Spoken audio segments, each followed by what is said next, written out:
जल जीवन हरियाली नीतीश सरकार की महत्वाकांक्षी योजना है, जिस पर खुद मुख्यमंत्री नजर रखते हैं। अब इस योजना का असर गांव में भी साफ नजर आने लगा है। योजना की वजह से गांव में सालों से सूख चुके जल स्रोत हो या फिर तालाब फिर से पानी से लबालब दिखने लगे हैं।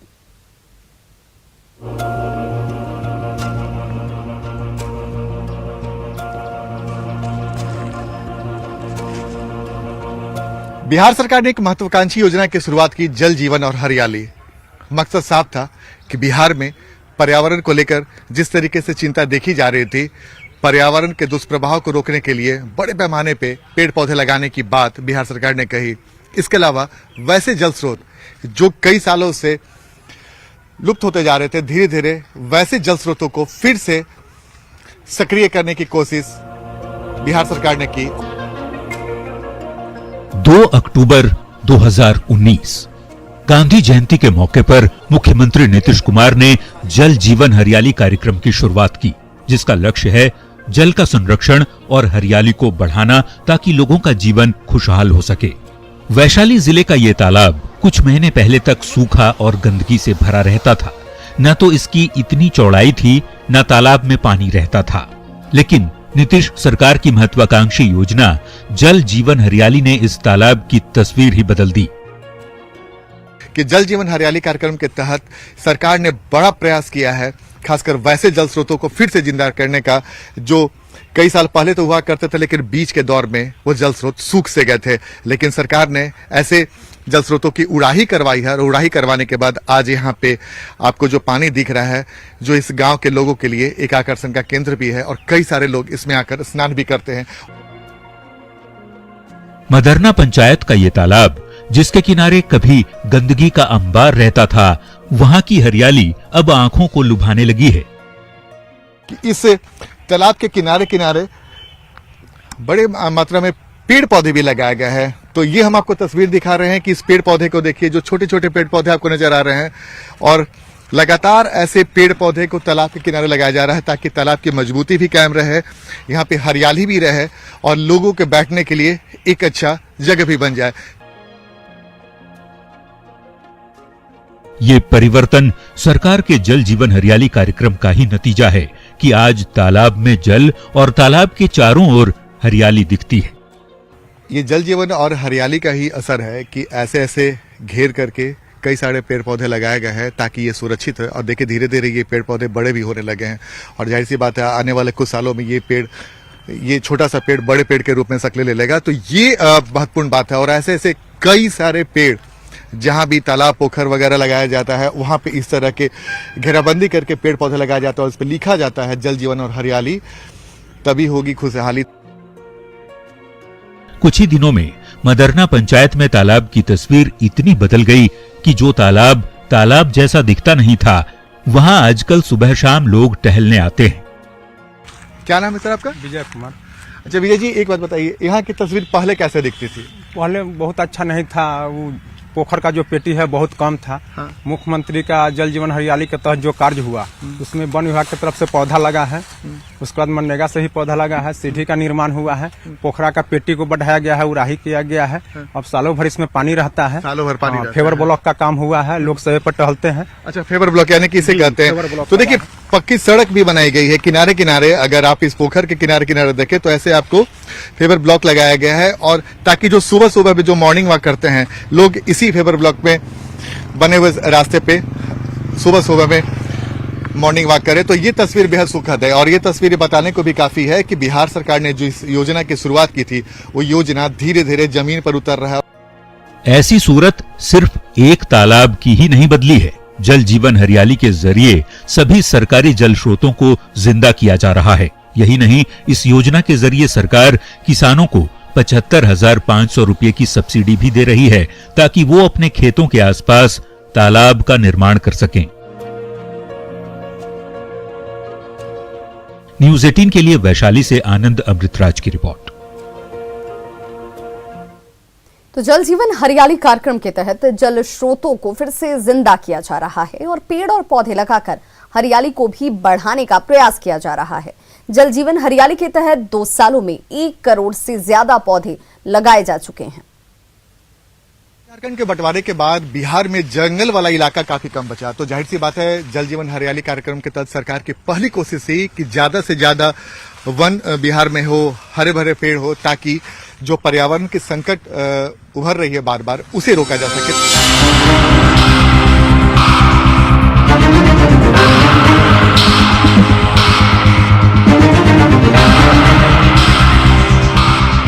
बिहार के मुख्यमंत्री नीतीश कुमार पर्यावरण को लेकर कितने सजग हैं, ये पूरा देश जानता है। बिहार का वातावरण शुद्ध हो, इसके लिए सरकार ने 2019 में जल जीवन हरियाली योजना की शुरुआत की। योजना को मिशन मोड पर पूरा करने के लिए जल जीवन हरियाली मिशन का गठन किया गया है, जो सभी प्रखंडों और पंचायतों के लिए है। मनरेगा के तहत पिछले 2 सालों में 1 करोड़ पौधे लगाए गए।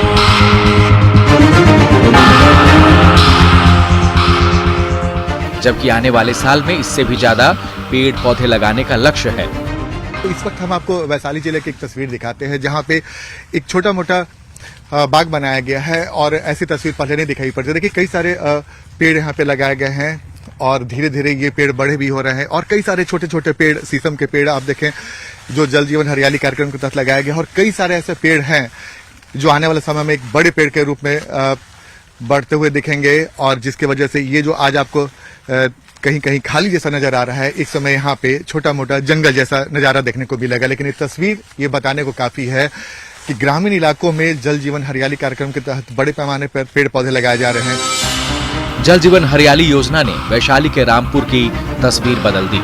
गांव वाले सरकार की मदद से बड़े पैमाने पर पेड़ पौधे लगा रहे हैं। लेकिन ये सिर्फ एक रामपुर गांव की कहानी नहीं है।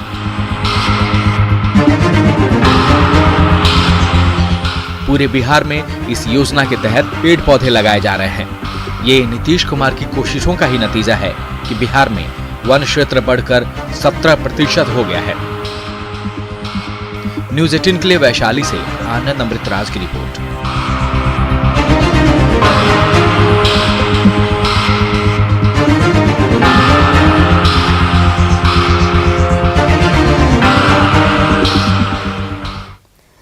तो जल जीवन हरियाली कार्यक्रम के तहत लोगों को इस बात के लिए जागरूक किया जा रहा है कि वो जल का संरक्षण करें, रेन हार्वेस्टिंग के जरिए जल को बचाएं ताकि जलस्तर को बढ़ाया जा सके।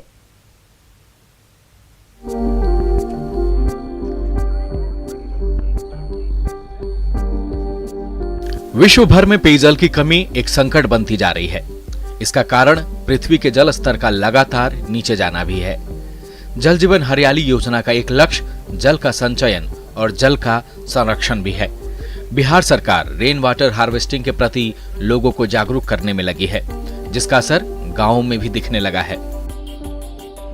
अगर आपके छत पर बरसात का पानी टिकता है तो वो पानी जाया न हो जाए, इसके लिए सरकार ने कोशिश की है रेन वाटर हार्वेस्टिंग का, ताकि जो पानी वहां से गिरे पाइप के जरिए एक जगह पे पानी इकट्ठा हो जाए, जिसका उपयोग बाद में किया जा सकता है। तो ये इससे न सिर्फ जल का बचत हो पाएगा, जो पानी व्यर्थ में बर्बाद हो रहा था उस पानी का भी एक जगह जमा होगा, ताकि कल के तारीख में अगर पानी की समस्या हो तो इस पानी से उस समस्या को दूर किया जा सके। तो ऐसे ही घर के हम आपको छोटी सी तस्वीर दिखा रहे हैं जहां पे रेन वाटर हार्वेस्टिंग का काम किया गया है, और पाइप के जरिए एक टंकी ऐसा बनाया गया जहां पे ये पानी रुकेगा।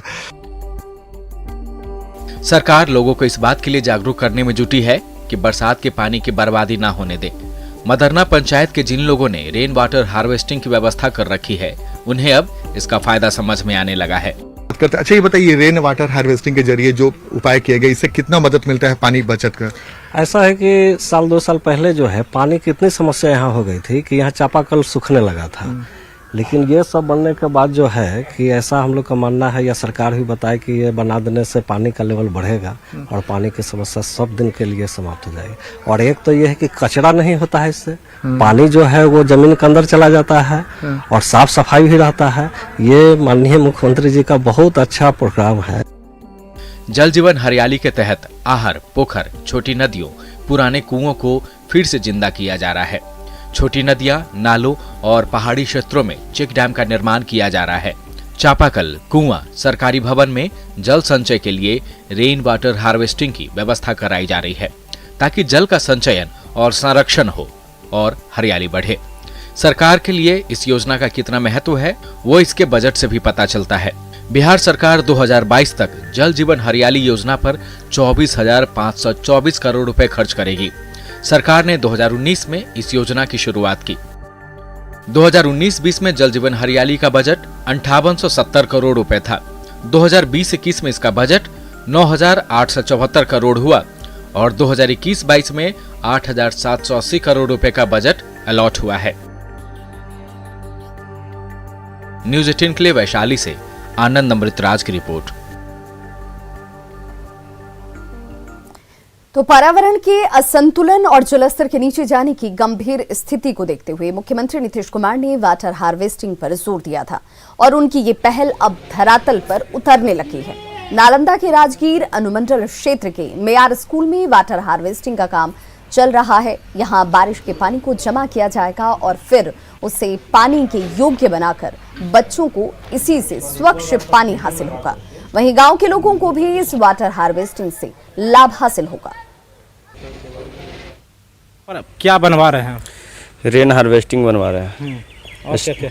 रेन हार्वेस्टिंग होता है जो वर्षा का पानी होता है ना सर, उसके माध्यम से, यानी कि जो नीचे लाते हैं हम छत के माध्यम से नीचे ला के और फिल्टर होकर स्टोरेज टैंक में आएगा। स्टोरेज टैंक पूरा फुल होने के बाद अगर ओवर हो जाता है तो यहाँ सोख्ता गड्ढा में आ जाएगा। अच्छा, तो ये पानी सोख्ता वाले कहाँ जाएगा? ये सोख्ता वाला जो आपका लेयर है होगा ना सर, यहाँ का ज़मीन का लेयर बना के रखेगा उससे। तो क्या लग रहा है, एक तरह से अच्छी योजना है? जी जी, बहुत अच्छा है, बहुत अच्छा है। कहाँ कहाँ शुरुआत किए हैं? अभी तो साठोपुर में चल रहा है और सेकेंड राना बिघा, थर्ड यहाँ पर मेयार स्कूल में है। इससे तो अच्छे है कि ये स्तर को बनाएगा, अंदर वाले स्तर को, और है कि ये हम लोगों को खेत पटवन दुनियादारी जो है उसमें काम आएगा। कुछ दिन पहले देखा जाता था कि हमारे जो पिताजी होते थे, दादाजी होते थे, अगर खेतों को सींचना रहा करता था तो वो खेत में 10-12 फीट गड्ढा बनाकर कुआं जिसको बोला जाता है, कुआं से पानी निकाल करके खेत को सिंचाई कर लिया करते थे। लेकिन आज है वर्तमान समय में भौगोलिक जल स्तर इतना गिर चुका है कि हम लोग 250-300 फीट तक के जा रहे हैं बोरिंग के माध्यम से, फिर भी जल मिलता है लेकिन बहुत कम के बराबर में। और अब बात बेटियों के दमदार दंगल की।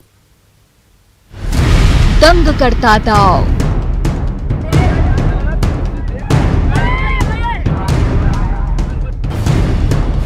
देखकर ठहर जाते पांव,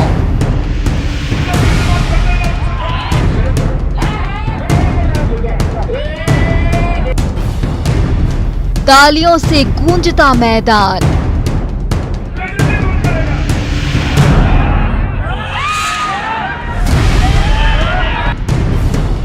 पटखनी देखकर हर कोई हैरान।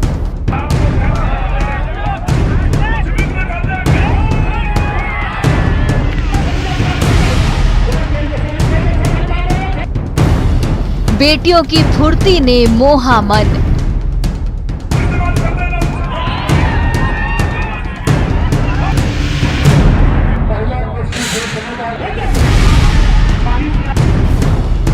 चश्मदीदों का सिहर उठता तन बदन,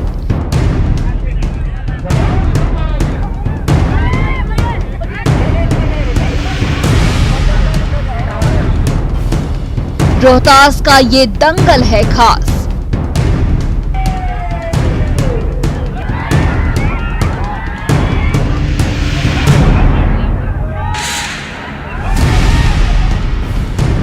बेटियों का प्रदर्शन झक्कास। रोहतास की बहादुर बेटियां दंगल का मैदान मार रही हैं। एक से बढ़कर एक दांवपेच के जरिए विरोधी पहलवानों को पल भर में चित करना इनके लिए बाएं हाथ का खेल साबित हो रहा है।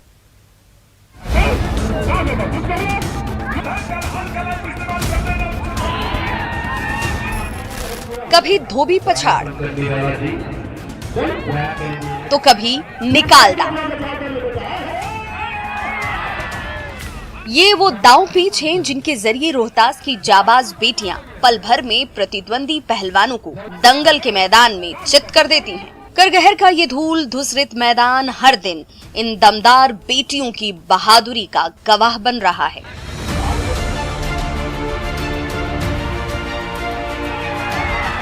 जहां रोहतास ही नहीं, आसपास के कई इलाकों से पहुंची ये बहादुर बेटियां कुश्ती के ऐसे ऐसे दाव पेच दिखा रही हैं कि देखने वाला दांतों तले उंगली दबा ले रहा है।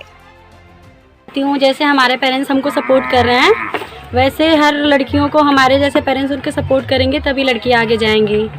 आज पेरेंट्स लोग की वजह से ही लड़कियां पीछे हैं, वरना अगर उनके माँ बाप भी सबको सपोर्ट करें। लोगों को ये संदेश देना चाहते हैं कि मतलब हर एक माता पिता अपने बच्चों को आगे मतलब पढ़ने के लिए, कुश्ती करने के लिए हर एक खेल में आगे भेजें। कुश्ती ताकत ही नहीं बल्कि चुस्ती और धैर्य का भी खेल है, जिसमें किसी भी पहलवान की जीत तभी होती है जब फुर्ती के साथ प्रतिद्वंदी पर एक के बाद एक दांव पेच आजमाया जाए। रोहतास की इन बेटियों ने भी कुश्ती के उन्हीं दांव पेचों को अपने हौसलों के बल पर इस कदर साध लिया है कि उनके लिए दंगल के मैदान में किसी भी भारी भरकम पहलवान को चित करना मानो बाएं हाथ का खेल हो। करगहर का ये मैदान उन्हीं महिला पहलवानों को ऐसा मंच दे रहा है जहां उन्हें अपना दमखम दिखाकर अपने सपने पूरा करने का मौका मिल रहा है। समाज में भाईचारे और अपनत्व का संदेश जाए और युवा पीढ़ी में अच्छी एक खेल भावना के प्रति अट्रैक्टिव बढ़े। कुश्ती के इस मैदान में हर पल किसी महिला पहलवान को जीत मिल रही है तो किसी को मात, किसी का दांव दर्शकों को पसंद आ रहा है तो किसी का दमखम। करगहर का ये मैदान इन पहलवान बेटियों को उनके सपनों तक पहुंचाने का रास्ता दिखा रहा है। अजीत कुमार, न्यूज़ 18, सासाराम।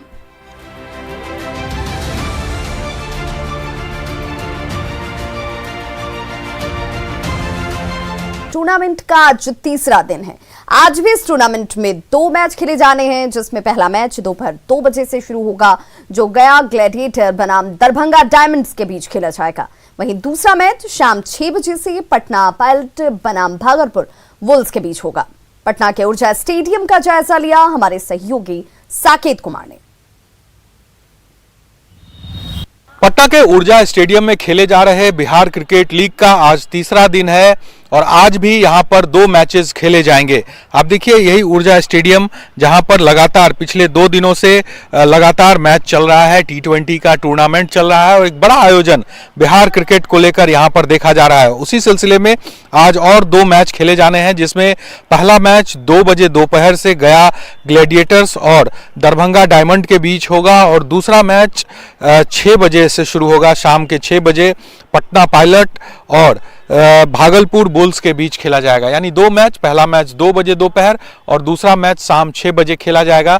और उसे लेकर देखिए आप किस तरह से जो खिलाड़ी हैं वो अभी से पसीना बहा रहे हैं मैदान में। आप देखिए लगातार जुटे हुए हैं खिलाड़ी, अच्छा से अच्छा अपना प्रदर्शन देने की कोशिश खिलाड़ियों की है और उसी सिलसिले में लगातार ये खिलाड़ी यहाँ पर जमे हुए। वहीं दूसरी तरफ जो पिच बनाने का काम है वो भी यहाँ पर देखिए आप किया जा रहा है। जो क्यूरेटर्स हैं पिच को वो बना रहे हैं, तो पूरी तैयारी है और आज दोपहर 2 बजे के बाद फिर एक बार जबरदस्त मुकाबला इस मैदान पर देखने को मिलेगा। खास करके बिहार क्रिकेट के लिए एक बड़ा कह सकते हैं टूर्नामेंट ये चल रहा है और कई ऐसे प्रतिभा हैं बिहार के जिसे अपना हुनर दिखाने का इस टूर्नामेंट के जरिए मौका मिला है। और निश्चित तौर पर ये जो टूर्नामेंट है बिहार क्रिकेट के लिए कह सकते हैं संजीवनी का काम करेगी और कई ऐसे बड़े खिलाड़ी यहाँ से निकल कर सामने आ सकते हैं इस टूर्नामेंट के जरिए। तो निश्चित तौर पर एक बड़ा आयोजन बिहार क्रिकेट के लिए भी और बिहार के खिलाड़ियों के लिए भी। साकेत कुमार, न्यूज़ 18, पटना। तो खबरों का सिलसिला लगातार जारी, आप देखते रहिए न्यूज़ 18 बिहार झारखंड।